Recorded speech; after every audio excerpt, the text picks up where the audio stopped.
Siyempre, hindi naman pwedeng hindi natin ipakita yung ating panayam kay Attorney Glenn Chong. Okay, well, to tell you honestly mga bossing, hindi din to alam nila Jojo de Guzman, ano. A lot of people are asking me kung bakit hindi ko daw pinipick up itong expose ni Glenn Chong tungkol sa Dayaan. For your information, si Glenn Chong po, I'm really a big fan. I mean, ang galing-galing nitong tao na to. If I remember, talagang sabi ko kung ito tatakbo to, iboboto ko to. Yun yung ano ko eh. Kasi nung panahon ni PRD, ang husay nito, and this person is an avid DDS talaga. So,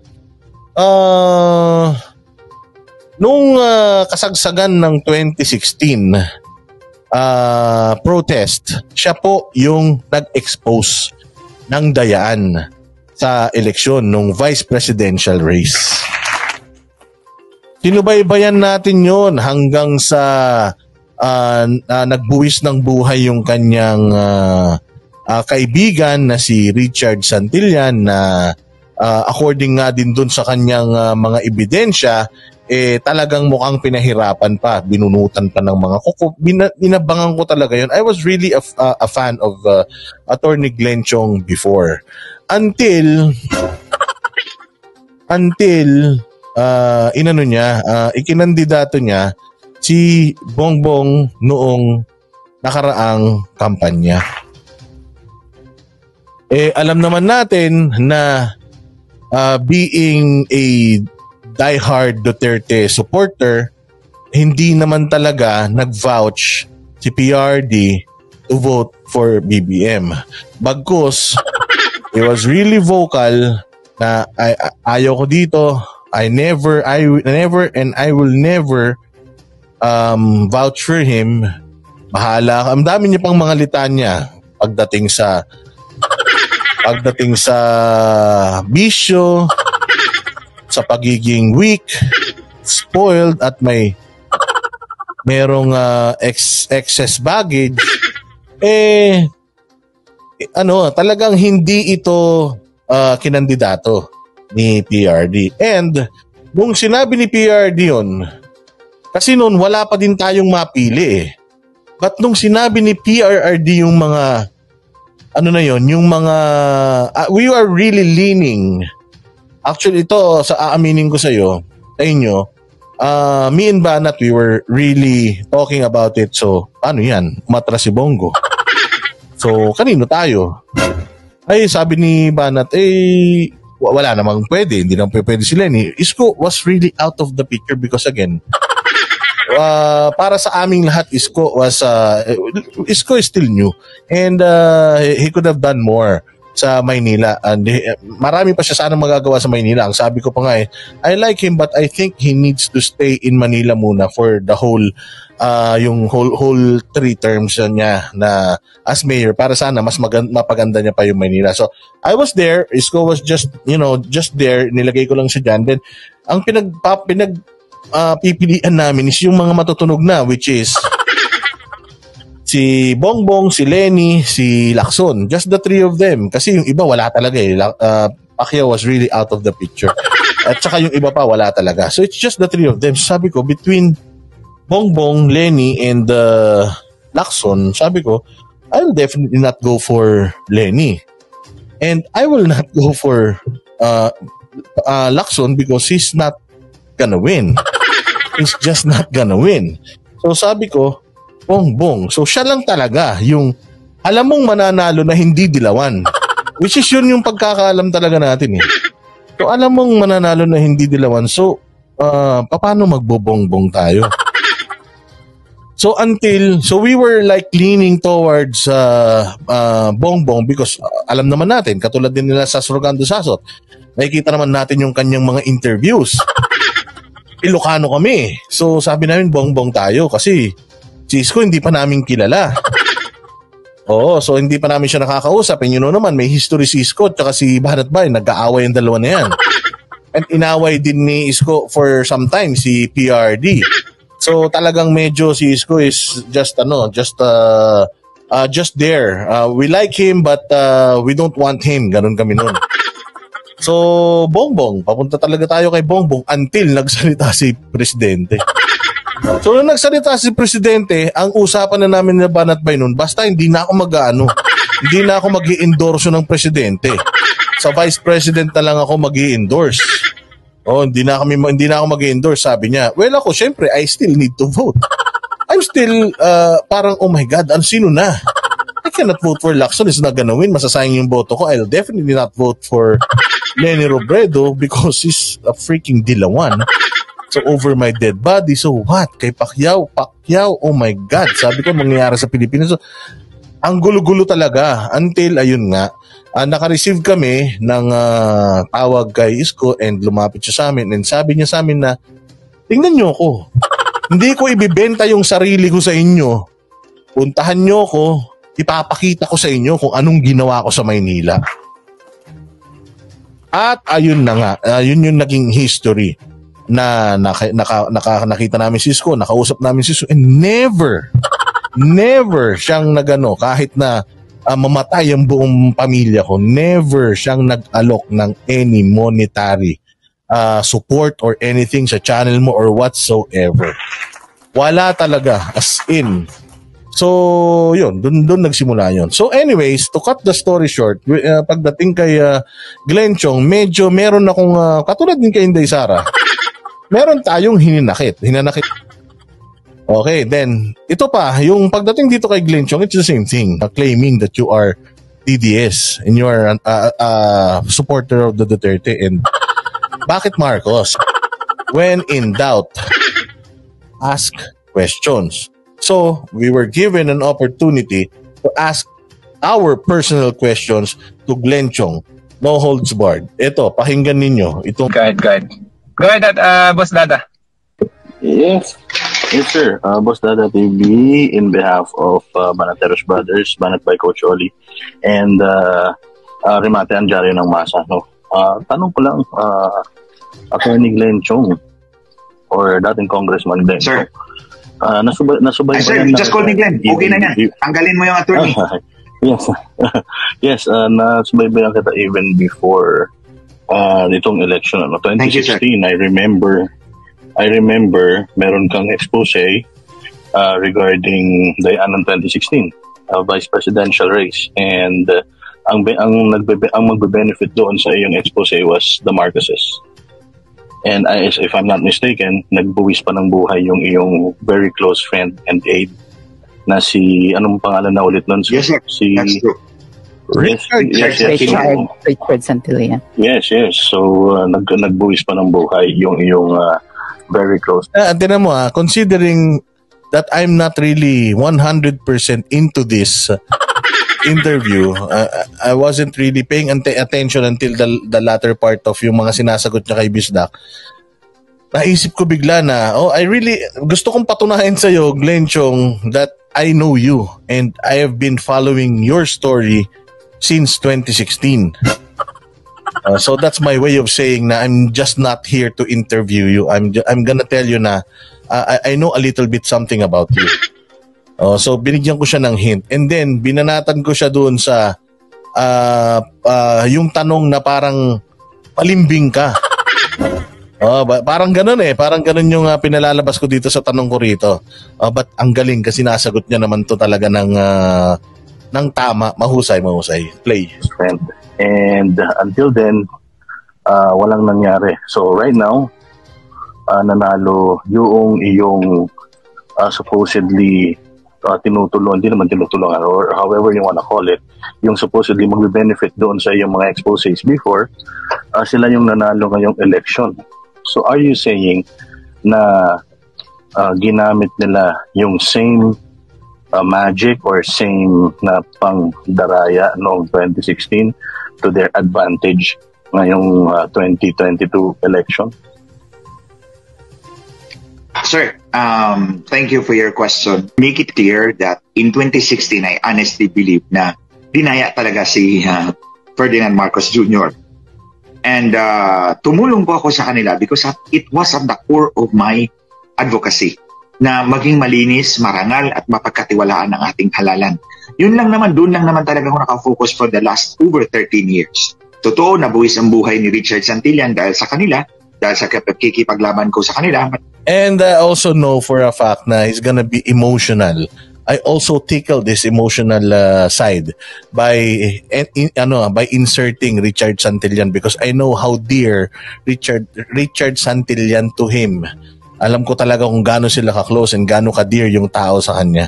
Kaya, tinan mo, naging medyo emotional siya dyan. I should be very clear. They never even ask anong nangyari doon sa kaso. Hindi na po sila nagtanong ni once about what happened. So, anyway, nagkakaso po kami. Nakasuhan po yung 20 na police officers at patuloy po yun ngayon. Now, ayun ganun sila kawalang mga kaluluwa.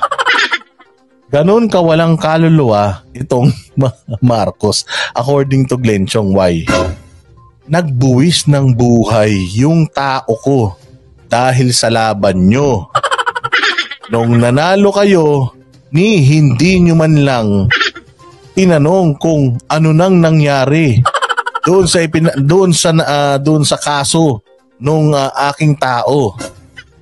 Hindi man lang nila kinumusta or whatsoever. Kaya naging emotional siya dito Talagang, pero ayaw niyang ipahalata na what he's doing right now is something personal. Kasi nga gusto niyang ipaintindi sa lahat na this is about Smartmatic. It's not about me. It's collateral damage yung sa akin. It's not about them. This is about Smartmatic. Ang galing. I would like to mention, sir, na doon po sa vote protection unit, doon po sa unit na nandyan po sa affidavit ko, anong nilipat po kami sa 10th floor ng Cybergate Plaza. Ito po yung katapat ng BBM headquarters dito sa EDSA. Doon sa may Pioneer na side. Nasa 10th floor po kami. Meron pong isang kwarto doon. Merong isang kwarto doon na hindi kami pwedeng pumasok. Pati yung head ng BPO, kasi hindi ako head ng BPO, consultant lang ako doon, kumbaga consultant lang ako doon. Yung head ng BPO hindi pwedeng pumasok. Ako hindi pwedeng pumasok. Ang pwedeng pumasok lang doon si Ivan at si Hubert, yung two technical guys na kasama ni Lisa Marcos doon sa meeting.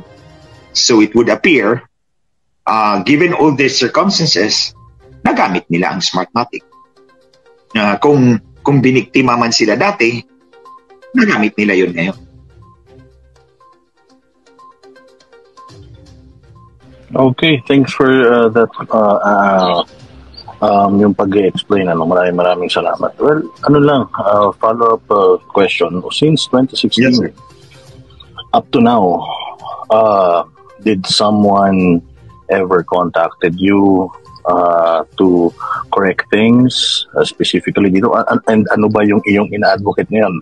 Aside from alisin si Smartmatic, hybrid, yung conventional na election ba na ballot boxes, ita-travel natin, and are you hoping or expecting for a Senate or Congress audience dito sa iyong mga exposes? Because sa nakikita ko, media is not really picking this up, traditional media. So, and I appreciate yung inyong tiwala sa mga influencers, content creators ngayon. So ano ba sir ang inyong pang mga gustong mangyari? Kung tatanungin po ninyo ako, I would rather believe content providers like you, mga vloggers, rather than put my faith in mainstream media. Ito, alam ko na nangyayari ito dati. Mahaba po itong sagot ko sa inyo, sir. Sagutin ko yung isa-isa yung mga sinabi ninyo. Minsan nung si 2016 ito, di ba sabi ko sa affidavit ko, nagdi-dinner kami doon sa bahay ni na Bongbong at Lisa. 6 lang kami na ang tawag nila ay techies. And then yung mag-asawa, so 8 kami together. We spend at 7 o'clock ng gabi hanggang sometimes, one time nakauwi ako 1:00, 2:00 ng umaga. So one time nag-uusap kami, ang sabi ni Lisa sa akin na yung mga news editor ng radio, TV, newspapers na mga malalaki, binabayaran ni Smartmatic By the way, ng 1 million bawat buwan. 1 million per month to kill the news. And then, nung si Bautista ay napapunta na sa impeachment, binalik uli nila yon.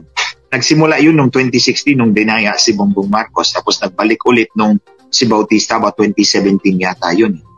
And then I suppose Lisa is doing the same playbook now. Using the same playbook kasi hindi naman pinick up ng mainstream media yung balita, although it's really big story. Now, going to your first question, sir, may kumausap ba sa akin? Actually, noong 2014, nag-hearing po kami sa Senado, dyan po sa session hall. Sa session hall po ng Senado. During a break, si Chairman Brillantes pa po, chairman ng Commission on Elections noon. Lumapit po sa akin si George Quintanar. Member po siya ng COMELEC Advisory Council. Sinabi po niya sa akin, Congressman, mag-usap lang kayo ni Chairman Brillantes. Wala ka ng problema sa biliran. So you see, the term he used was congressman. He was referring to me as interested in politics, in elections. Kasi congressman ang address niya sa akin, congressman. And then, pag-usap lang kayo ni chairman, wala ka ng problema sa biliran. So what does it mean? He was offering me, mananalo ka, ipapanalo ka, huwag ka nang mag-ingay dito. nagets nyo? Nagets nyo? He was also offered 2016 to win. And they are using the same tactic, which is Smartmatic. So manahimik ka lang and mananalo ka ulit. Congressman, tinawag pa siyang gano'n. So ibig sabihin, kung kay Attorney Glenn Chong, they can offer that sa lahat ng mga tumatakbo sa posisyon, they can also offer that. So imagine, hindi lang sa presidente. Imagine mula congressman hanggang mayor, gobernador. Pwede nilang pagkakitaan para manalo lang. Gusto mo, i-set po kayo ng meeting ni Chairman Brillantes. Sir, without batting an eyelash, ang sabi sa kanya, I will never betray my country and people. Wala tayong pag-uusapan. I will not talk to you. Maglaban lang tayo dito sa Senado. So, after that, wala nang nag-offer sa akin. Now, yung next question niyo, sir, ano bang sinusulong ko? I honestly believe in the hybrid election system as an alternative to the automated election system. Sir, kahit sino, mga kababayan, kahit sinong IT person, kahit sinong person na may knowledge about IT, pag sinabi mong kung automated ang sistema, automated din ang pandaraya. Kasi po, the reason why we have automated systems, pinag-aralan nila. Okay? Kung automated systems ang sasabihin mo, pinag-aralan niya yung proseso, paano ba ang proseso at paano natin isisingit yung automated system para walang human intervention. So in the same way, kung ang pandaraya ay mano-mano, pwede mo ring gamitin, pwede mo ring gawing automated yung pandaraya. So if you ask any IT person, ang sasabihin sa'yo, pag automated yung sistema, pwede ring automated yung dayaan. So, ang nakita ko po, based on my experience as congressman, dumaan po ako ng eleksyon, hybrid election system. Very quickly, ang sistema pong sinusulong ko ay hybrid election system tulad nito. Ang voting po natin ay shading pa rin, kahit walang makina. Shading, printed po yung ballot. Ay, wait. Thank you very much, Nanay Morning G. You're amazing. God bless you. Mabuhay ka. Maraming salamat sa iyong suporta. Grabe naman nanay natin. Thank you, Nanay. You're amazing. More blessings for you. Yung pangalan ay may ubal. Isi-shade mo lang yung kandidato mo. Bakit? Dahil mano-mano ang bilang, mahihirapan ng teacher magbasa kung iba-ibang penmanship ang nasa harap niya. Mas mabuting printed dahil walang delay. Kasi dati, pag ang sinulat mo ay Pedro pero mukhang Pablo, mag-aaway yung dalawang watcher sa likod. Sasabihin sa teacher, hindi Pedro yan. Sasabihin sa hindi Pablo yan. So ang gagawin ni teacher, set aside. So next, set aside. Hindi matatapos ang bilangan. That's why we need printed ballots, shade, and then shade ka lang. Tapos, yung botante sa bawat presinto ay hindi lalagpas sa 200. Hindi lalagpas sa 200 dahil ang voting po na gusto namin ay alas 6 ng umaga hanggang alas 12 lang ng tanghali. Kasi nag-break po ng 30 minutes, then magbibilang na po tayo ng 12:30 ng hapon hanggang alas 5 ng hapon. 200 lang yan. Matatapos yan bilangin sa loob ng 4 na oras at kalahati. Hindi pwedeng magbilang tayo sa gabi. Kasi pag gabi magba-brown out, nanakawin ang balota. At lalabas ang mga goons. Darkness is the ally of the goons. Pero kung magbibilang tayo na sa kagilagitnaan ng araw, may sunlight, walang brownout, hindi lalabas ang goons. Mas maraming tao ang lalabas para manood at magpantay.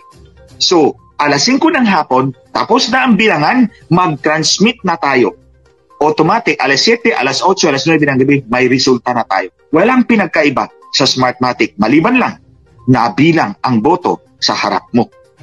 Which is the most important. Para hindi po tayo madaya. So yun po yun, Sen, ang sagot ko sa tanong ninyo. Ayan, salamat po. Salamat na marami. And I'll give chance to other. Ayun.